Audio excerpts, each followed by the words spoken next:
Hey everyone, welcome back to the Ohio Valley Real Estate Report. I am Johnny Kazumka with Harvey, Goodman, Realtor with Blake McNeely. Morning. Good morning. Doing a second live video because the last one we just did, we had a little bit of a mic issue. Thanks for Tim Judkins for coming in as a producer and letting us know.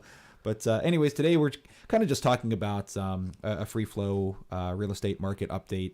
Any questions you have, if you're watching, you can ask us in real time. We'll do our best to answer. But in particular, adverse things that may be impacting our market as of late. Obviously, some global issues that everyone is in the same boat right now, and things that are happening in your neck of the woods and what you need to know, about the upcoming future. So, Good morning, Blake. Of course. Yeah, there's certainly lots of uncertainty in the world right now with what's going on, of course, overseas and so forth. And it's really, interesting how much, global things impact local markets and local decisions. Yeah, I mean, with sanctions over in Russia at this point and things that are happening as far as look what happens to the price of gas. I mean, I wouldn't be surprised if it goes up to over $4 a gallon. Hopefully it doesn't, but we're anticipating it. And that trickles into, what a average person is spending on their daily way of life and what they're willing to, if you can either make more money or spend less money. That's the only two ways that you kind of get around debt. And as far as inflation, as far as pricing of gas, as far as all this kind of stuff, it's hard now, at least what we're seeing in real estate, expecting an increase of interest rates, which then makes it harder to, buy a home. At least it makes it more, it encroaches onto the bottom line. So what we're talking about specifically is, what do you do to get around that kind of stuff? And it's, to be honest, I don't have a specific answer as far as, my advice has always been aggression. Do things now while the interest rates are so low, especially if you're a buyer. I don't necessarily care if the market's inflated, so to speak. If you're buying into a higher priced house than what it was 5 years ago, that's always going to be the case.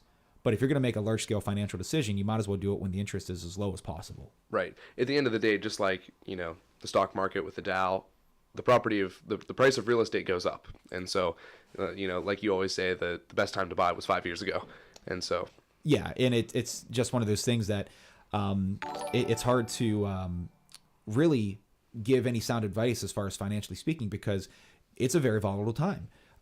We were talking during our last podcast, on the microphones were off, about things like if you looked at your 401k within the last week, you're probably hanging your head low. And maybe you shouldn't have. Yeah, I mean, it's hard. And you're looking at this and saying, okay, well, I'm losing money on this side, and now I have to spend more money because the cost of gas and living. And I mean, you can go on Facebook and just look at the AEP comments as far as everyone on the West Virginia side. What's happened to my electric bill? It's like doubled for a lot of people.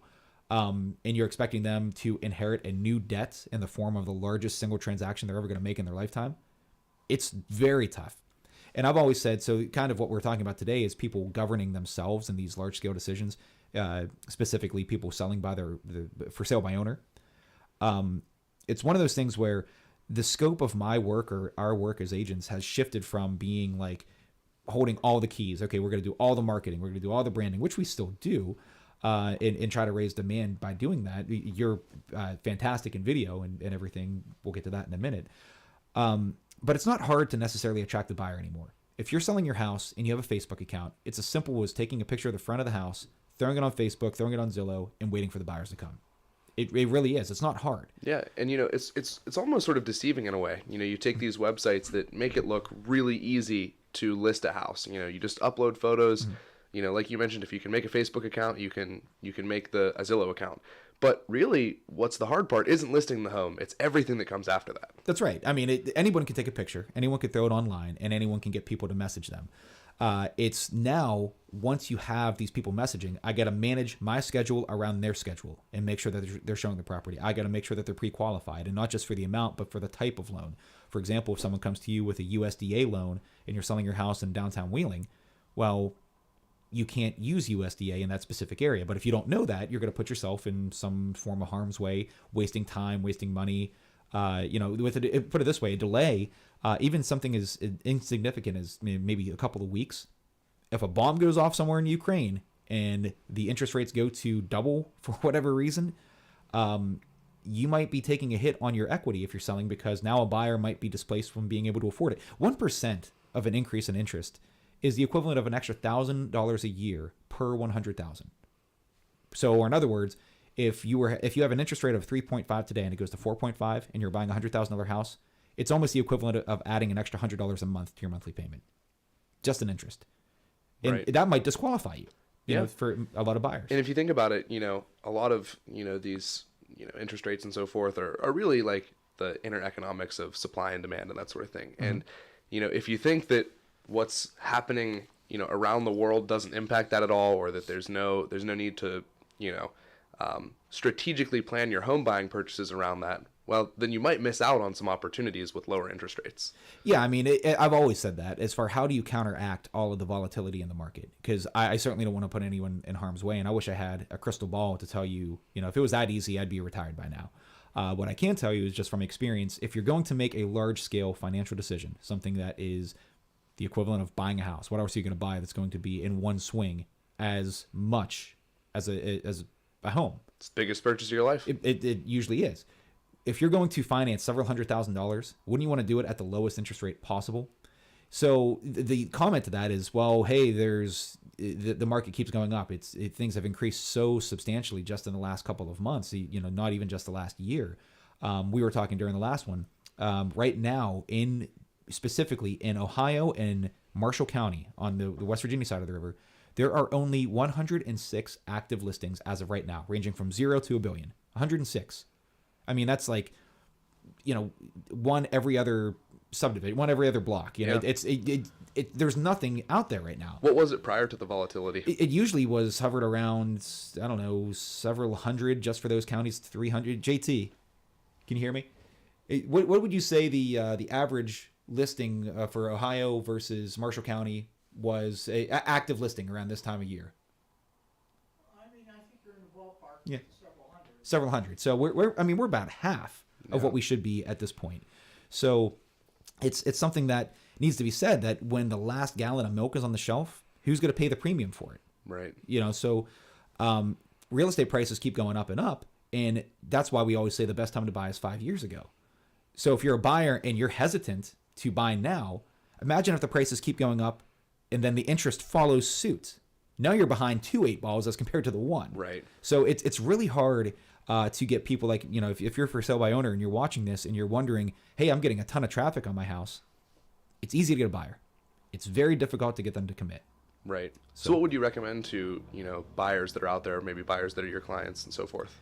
Aggression. I say, your financial interest better than anybody else. If the house fits what you're looking for, if it fits the need, buying real estate is a walk of life. It's usually your first home, then you upsize, then downsize, and anywhere in between. But if you keep waiting, I see everyone that was waiting from last year to see what was going to happen after the pandemic is probably wishing they would have bought last year because the housing market has increased and the interest rates are supposed to go back up. So it's one of those things that I don't want to say, hey, buy at the very top of the market and then something crashes, but I've said in past podcasts, our area is somewhat unique and I think we're somewhat sheltered from crashing. Yeah, I mean, it can go up and down, but we don't see massive swings like hundreds of thousands of dollars that you would see on Western coastal markets. If you look at the news, everyone that is like, you go to San Francisco, for example, people are bidding over asking price by hundreds of thousands of dollars. That doesn't happen here.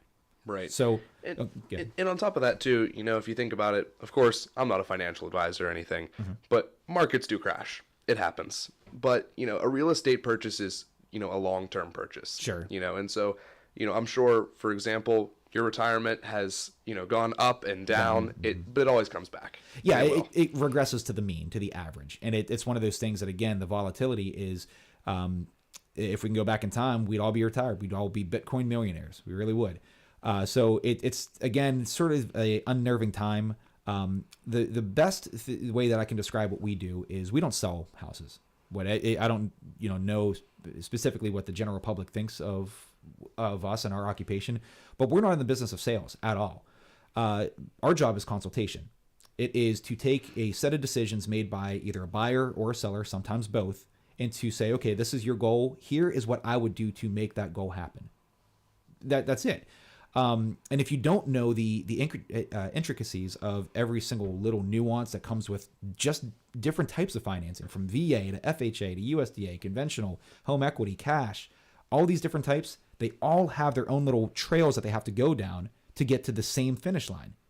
Right. So, go ahead. It's almost like you mentioned, you were telling a story last time we talked about, the roads, with the roads backing up. And I guess you can get into that a little bit. But, when you're working with a house sale, there's something that's going to come up. Yeah, I mean, it's surprising that, again, you don't know the wealth of water until the well runs dry. And we get these phone calls every single day. Hey, I was selling my house by owner, but the buyer did this. Or, hey, I'm a buyer and I saw this for sale by owner, and I don't know how to proceed forward.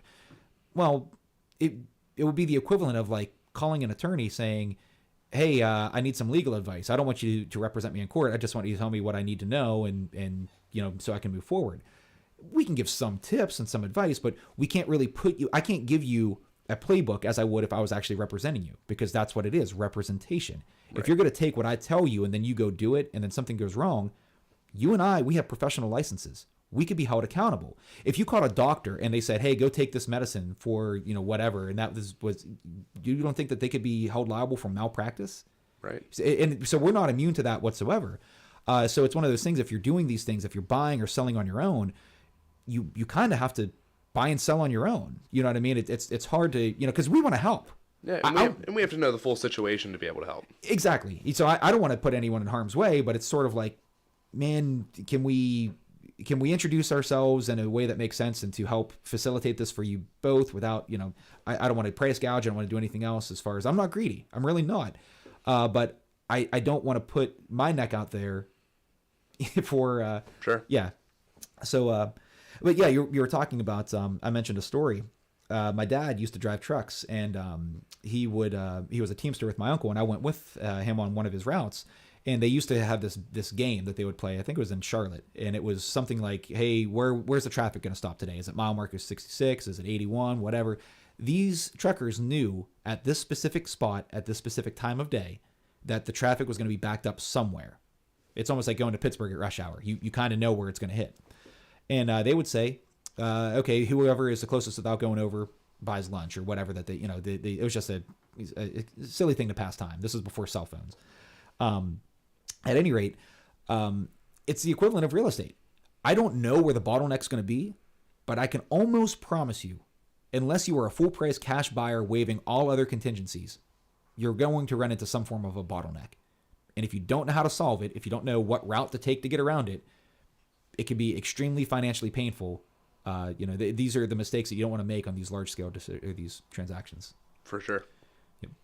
So what have you seen with your own buying activity and, Yeah, you really see two types of buyers now with the circumstances. You see either people that really want to stay put, or, the more common solution is, people that want to get somewhere now before the market, continues to get more volatile. Mm-hmm. And there's sort of two sides of that. They always say that, there's always bulls and there's bears. There's people now that think that, the housing market is going to go down with this situation, and there's people that think it's going to continue to go up. And really either way, the big thing, like you said, is aggression in this market, because, it's certainly an ever-changing one for sure. Yeah, I mean, it's how do you compete with someone who's buying out of necessity?